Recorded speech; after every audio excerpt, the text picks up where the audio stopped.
छत्रपती शिवाजी महाराज की, धर्मवीर छत्रपती संभाजी महाराज की, जय भवानी, जय भवानी। महाराष्ट्राची कुलस्वामिनी आई तुळजा भवानी, ज्यांनी शिवरायांना घडवलं त्या जिजाऊ माँसाहेब, हिंदवी स्वराज्याचे सरसंस्थापक, अखिल हिंदुस्थानचे आराध्य दैवत छत्रपती शिवरायांना मानाचा मुजरा करतो। स्वराज्य रक्षक छत्रपती संभाजी महाराज यांच्याही चरणी नतमस्तक होतो। भारतरत्न डॉक्टर बाबासाहेब आंबेडकर आणि तमाम महापुरुषांना विनम्र आदरांजली अर्पण करतो। आज शिवजयंतीच्या या सोहळ्यामध्ये मंचावर उपस्थित असलेले राज्याचे लोकप्रिय उपमुख्यमंत्री माननीय एकनाथराव शिंदेजी,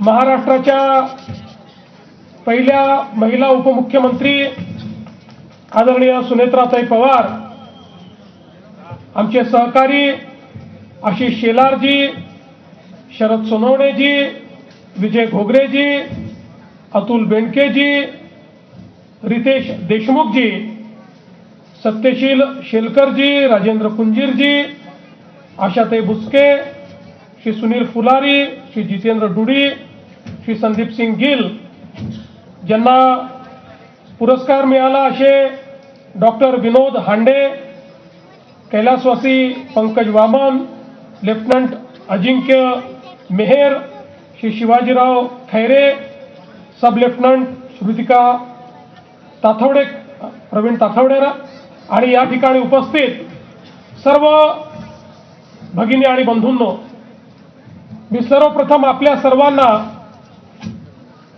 शिवजयंतीच्या खूप खूप शुभेच्छा देतो आणि जगभरातल्या शिवप्रेमींना या शिवजयंतीच्या निमित्ताने अशाच प्रकारे महाराजांचा आशीर्वाद आणि प्रेरणा मिळत राहो अशा प्रकारची प्रार्थना करतो। आपण सगळे जाणतो की छत्रपती शिवराय नसते तर या भारताचा इतिहास जो आज आपण पाहतोय, या भारताचा भूगोल जो आज आपण अनुभवतोय, यापैकी काहीही राहिलं नसतं। खऱ्या अर्थानं ज्या काळामध्ये या उभ्या हिंदुस्थानामध्ये अनेक राजे आणि राजवाडे मोगलांचं मंडलिकत्व स्वीकारून त्या ठिकाणी काम करत होते, अशा परिस्थितीमध्ये आई जिजाऊ माँसाहेबांनी छत्रपती शिवरायांना घडवलं आणि घडवताना सांगितलं की तुम्हाला या मराठी मुलकाला, या हिंदुस्थानाला या मोगलांच्या जोखडातनं मुक्त करायचं आहे आणि या ठिकाणी रयतेचं राज्य स्थापित करायचं आहे।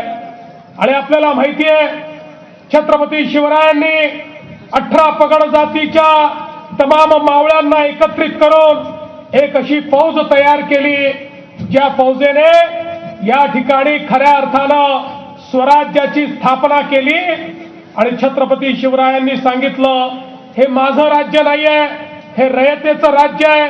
तुम्ही जे लढता आहात हे मला राजा बनवण्याकरता लढत नाही, तुम्ही जे लढतात ते देव, देश आणि धर्माकरता लढता आहात। तुम्ही जे लढतात ते सामान्य माणसाला या मोगलांच्या जोखडातनं मुक्त करण्याकरता लढतात। आणि म्हणून एक असं राज्य महाराजांनी स्थापित केलं ज्या ठिकाणी समता होती, ज्या ठिकाणी प्रत्येकाला सन्मान होता, ज्या ठिकाणी अन्याय नव्हता, अत्याचार नव्हता, ज्या ठिकाणी महिला सुरक्षित होत्या, ज्या ठिकाणी शेतकरी समाधानी होता। एक असं राज्य की ज्यांचा राज्यकारभार पाहिल्यानंतर जगभरातले लोक आश्चर्य करतात की एक राजा इतक्या गोष्टी कसं करू शकतात।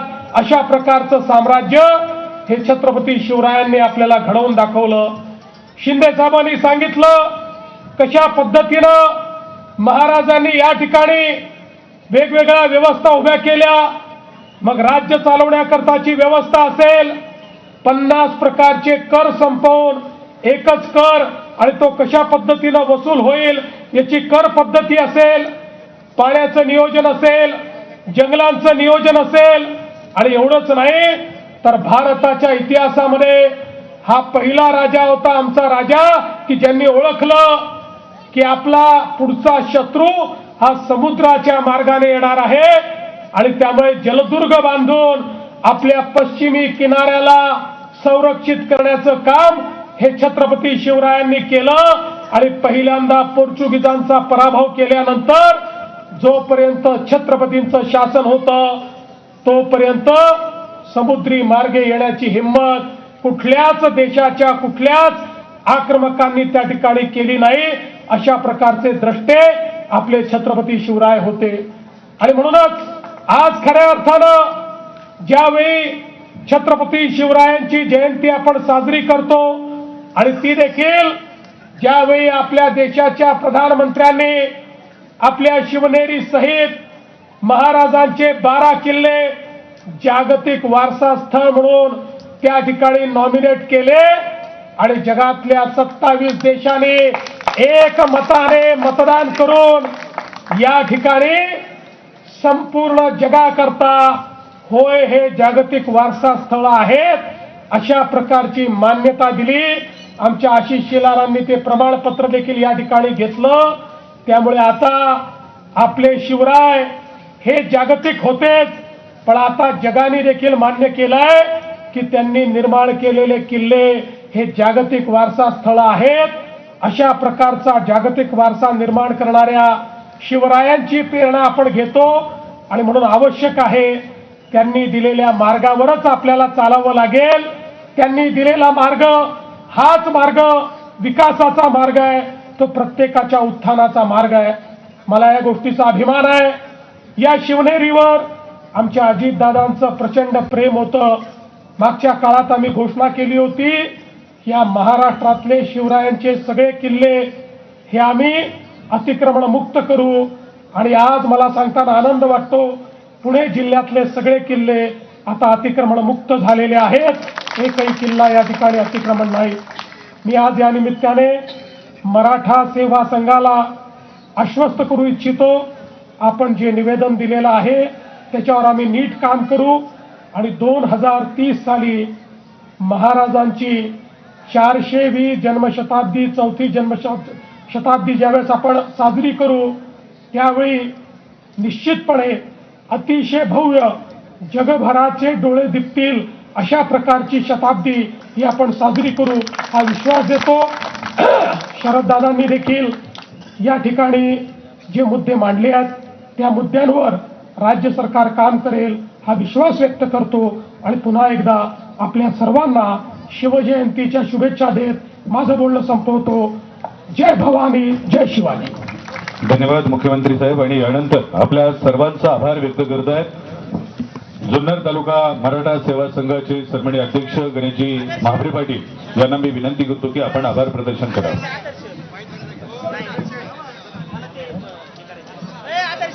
मराठा सेवा संघाच्या आयोजित 396 जन्मोत्सव आणि यासह एक छोटासा ब्रेक पाहत रहा एबीपी माझा.